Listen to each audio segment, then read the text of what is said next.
Hello, how are you doing, Anton? I'm doing well, as always. So looking forward to a pretty fun discussion, and it would focus on a podcast this time. So for those of you who don't know what podcast, no, it's not like a promotional slide in the beginning. It's just like for context so that you can see whether the AI tricks I would show in a moment actually work. So this is the podcast. And most of the fun elements I would show in a moment involve using Gemini Gems. There's a specific gem that was built for the podcast. Gemini Gem, for those of you who are in the other vendor ecosystem, I think they call it custom GPT.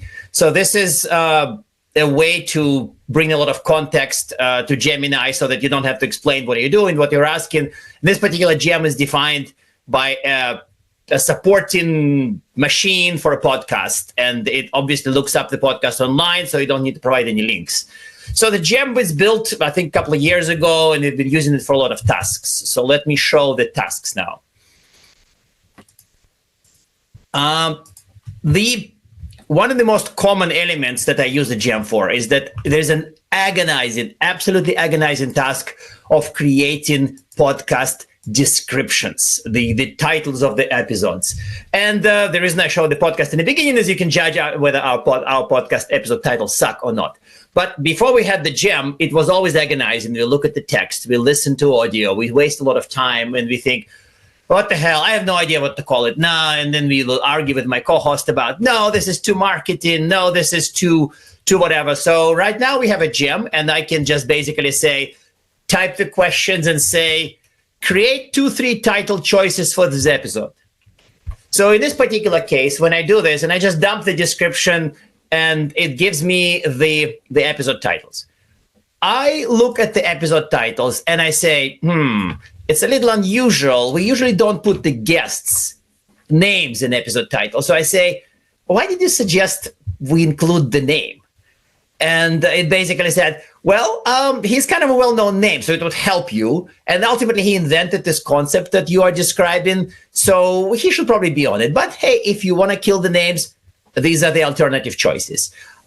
We ended up using one of the episode titles for the show. Now, in the next moment, I want to actually do the same trick, but for the episode that we are publishing next week. So I actually do not know what will happen when I do it. So this description I've run before, and ultimately this is kind of like a repeat run. Now I'm going to go and do something with an episode that's running next week. So the same prompt, I say, create 2-3 title choices for an episode about, and then I just dump the text without any thinking. And this is Gemini 2.5 Flash model, and it gives me a few choices. I would look at them, and to be honest with these 3, I'm not in love with any of them. I kind of like the last one, AI Blast. I have no idea what this is, and I would say I like this one, but it is a bit too marketing. So feels a bit too marketing. Refine. Yeah, we can dial down the blast. Okay, I kind of like the blast. I don't know what you're doing. I keep the blast. So from consumer chatbots to enterprise guardrails, secure and enterprise AI adoption. I'll probably just use this one. So I would say, hey, I like any ways to make it better. The reason I'm doing this is that I sometimes want to push the machine to just give me kind of the residual or like more value beyond that. And it says, here are a few variations. This is a strong title, but minor tweaks are possible. So this is the title flow. I went maybe a few extra steps. I will end up using this one next week. This is the second task. I think the one task is titles. And another task we face with the podcast is that sometimes we have a chat with somebody and they ramble. They ramble. Some of you have met me before. I ramble myself sometimes. So we have the rambling chat, flow of consciousness. Thank you. And then we just record it and then dump it in the chat in the same gem. I'm going to do this. I spoke with a particular team at Mandiant about vulnerability management. And the conversation was kind of fun, but very rambly. So I'm going to paste it into basically say, create 5-7 questions to interview Mandiant team about this. And after this, it's just a complete brain dump that makes absolutely no sense to anybody. So it thinks and it says, here are the questions. How does vulnerability prioritization matter? What are the assets? And I think ultimately it brought IT/OT example because it was just mentioned in passing. So this is 90% complete as far as questions for the show. We'll likely refine them a tiny bit, but well, this is not vibe coding. This is kind of like vibe podcast management.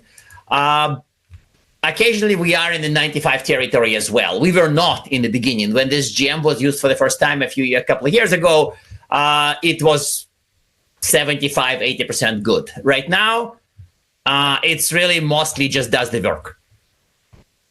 If I have time for a bonus element, can I do that? Yes. Okay.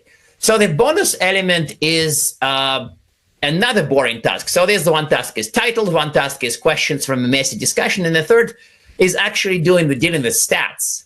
So for the stats, we actually have the NotebookLM. We don't use straight Gemini. And for this thing, we just pile all the episode transcripts, all the stats from various sources, and then we can basically do things like, hey, do SOC episodes do well? And for this one, I know the answer because duh, SOC episodes do well. Everybody wants to hear about how somebody else's SOC sucks.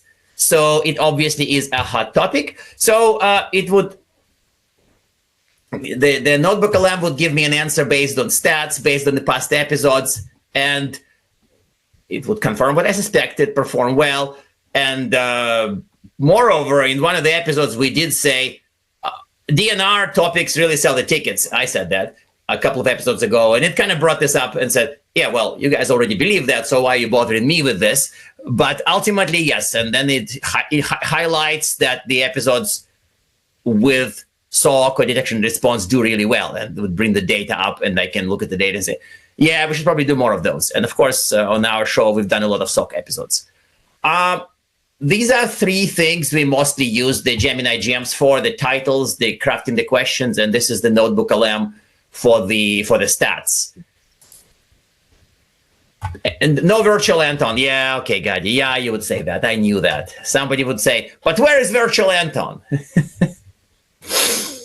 Yes, Misery Loves Company. I see the comments. Yes, SOC episodes do well because that variety and the intensity of pain is just so diverse. It's not like I suck at, specific task. I suck at firewall configuration, whatever. Like that's one pain. In SOC, you have lots of pain, and that's why commiserating the net pain is what makes it popular. That's my explanation.